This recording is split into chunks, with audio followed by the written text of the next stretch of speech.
आज कैबिनेट में सबसे पहले माननीय मुख्यमंत्री जी ने यशस्वी प्रधानमंत्री जी और केंद्र सरकार के 11 वर्ष पूरे होने पर एक प्रस्ताव पारित करके मुख्यमंत्री जी को और सभी कैबिनेट के मंत्रियों को बधाई दी और साथ ही एक प्रस्ताव भी पारित किया गया केंद्र सरकार के प्रशंसा में कि 11 साल में जो देश में आर्थिक प्रगति हुई है, सामाजिक प्रगति हुई है,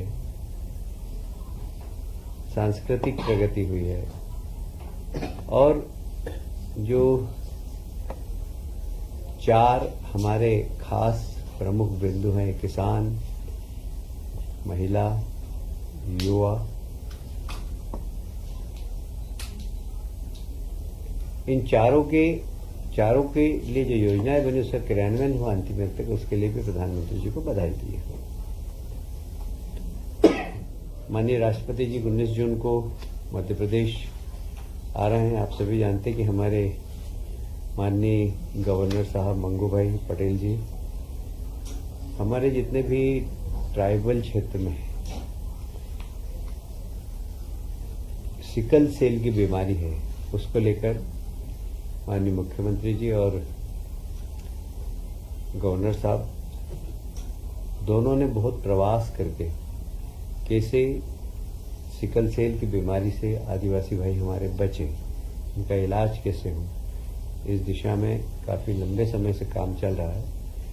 विश्व सिकल सेल दिवस पर राष्ट्रपति जी उस दिन अपना मार्गदर्शन देंगे और इस क्षेत्र में काम करने वाले सभी कार्यकर्ता, एनजीओस इनको धन्यवाद भी देंगे।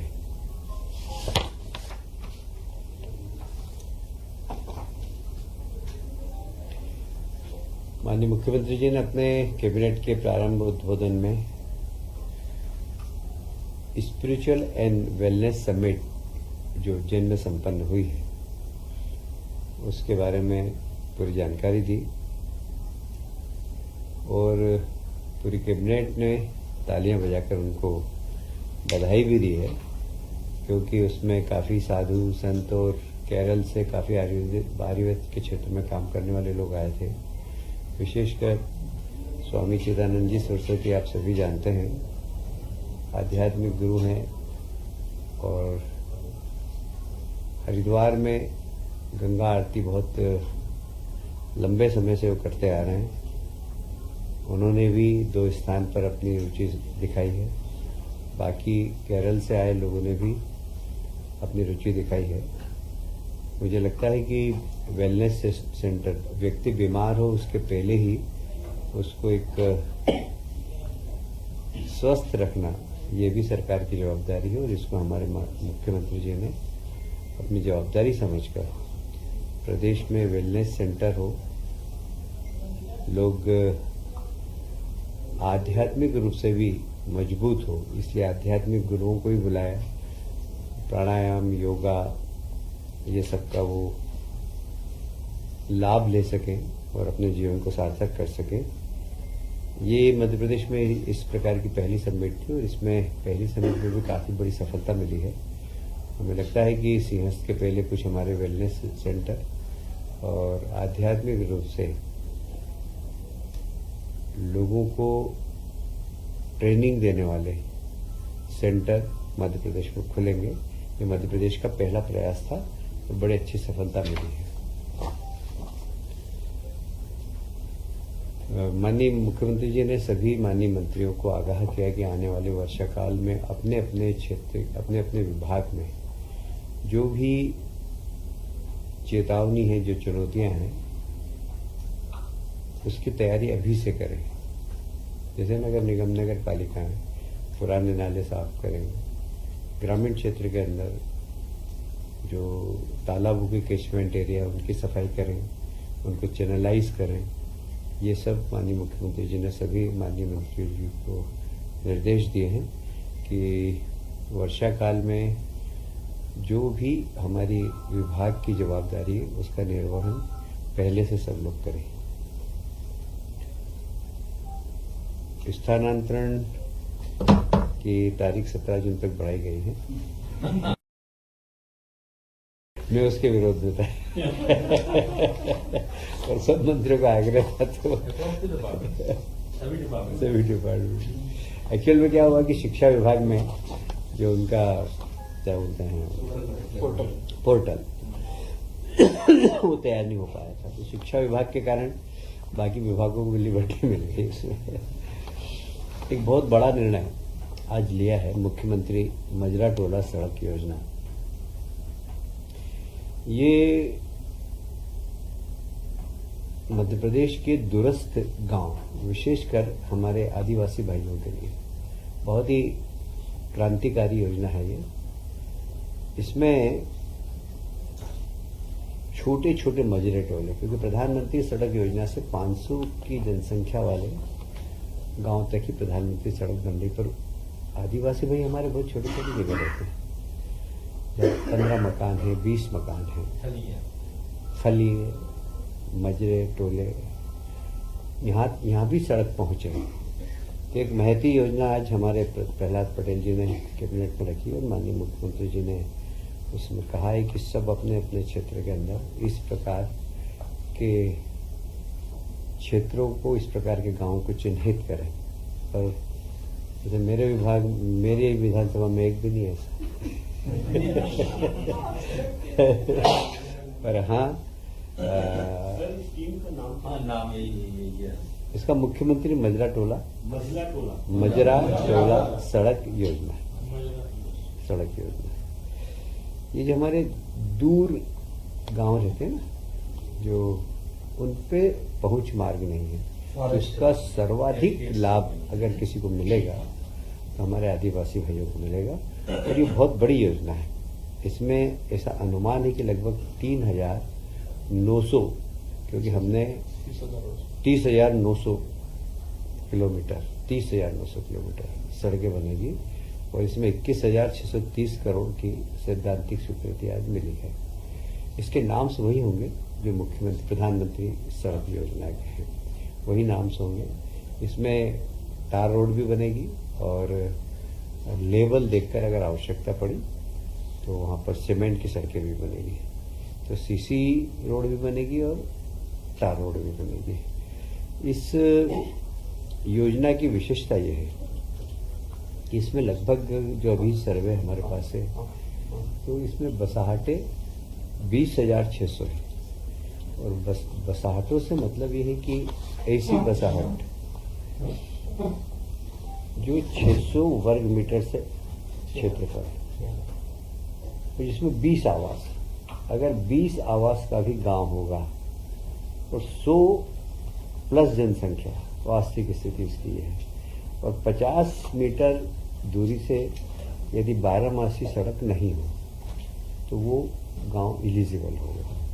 ये बहुत ही महत्वपूर्ण और महती योजना है। इसमें निश्चित रूप से 80% मुझे लगता है कि सिर्फ और सिर्फ ट्राइबल भाइयों को ही इसका लाभ मिलेगा।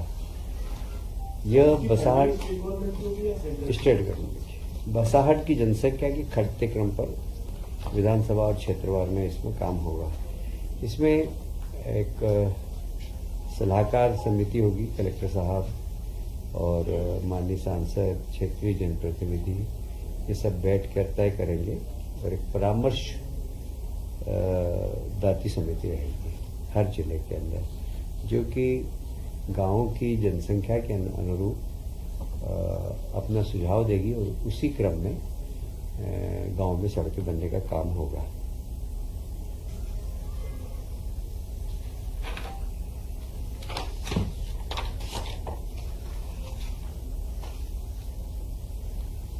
आज एक और निर्णय जो हुआ है उसमें केंद्र सरकार को धन्यवाद दिया गया है कि जैसे माननीय प्रधानमंत्री जी हमेशा महिला सशक्तिकरण की बात करते हैं, तो केंद्र से हमें महिला सशक्तिकरण के लिए काफ़ी सहयोग मिलता है। अभी फिर 4 वर्किंग वुमेन हॉस्टल के लिए हमें पैसे प्राप्त हुए हैं और लगभग 40 करोड़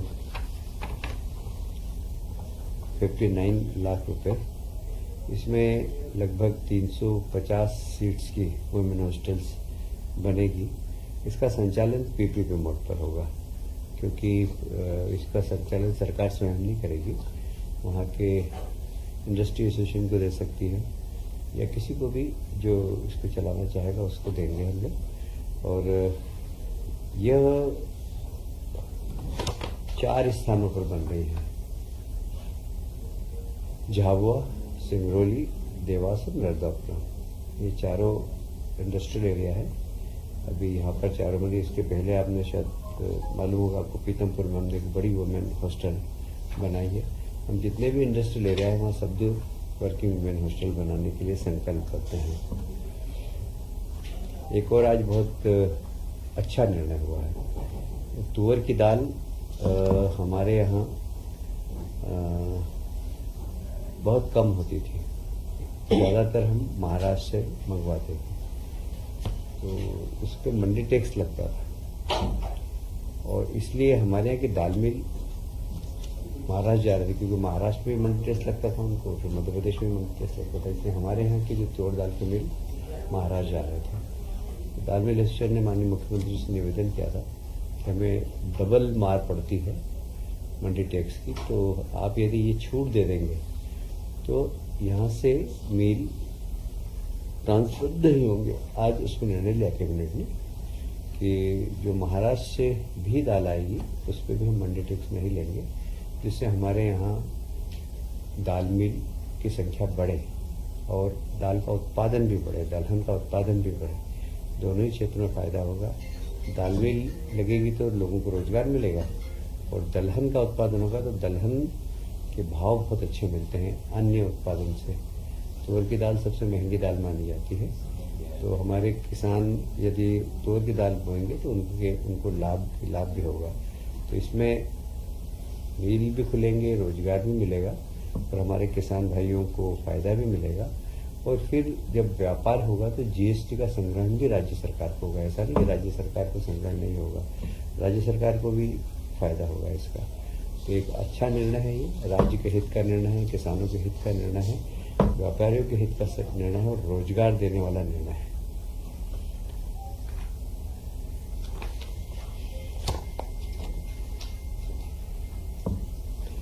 आज कैबिनेट ने एक और निर्णय लिया है, जिला विकास सलाहकार समिति, क्योंकि डेवलपमेंट ही मुख्य आधार होता है और माननीय प्रधानमंत्री जी का सपना है कि जब 100 साल देश के पूरे हों तो विकसित भारत, विकसित प्रदेश और विकसित जिले बने।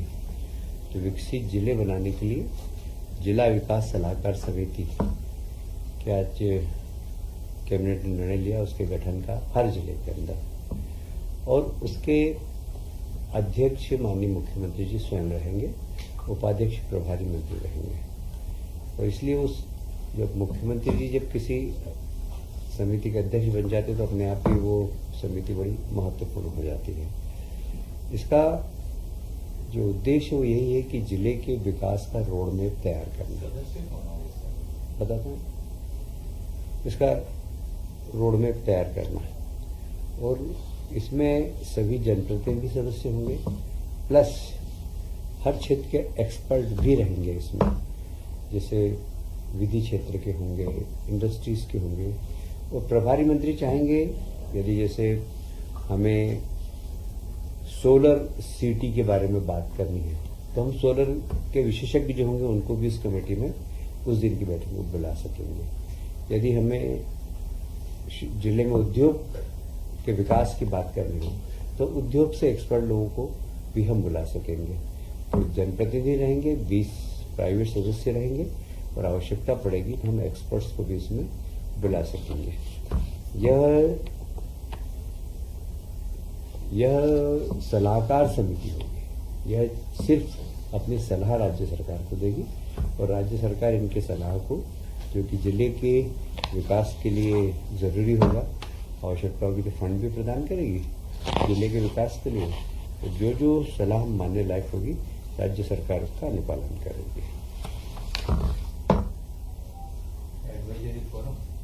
हाँ, अंग्रेजी में।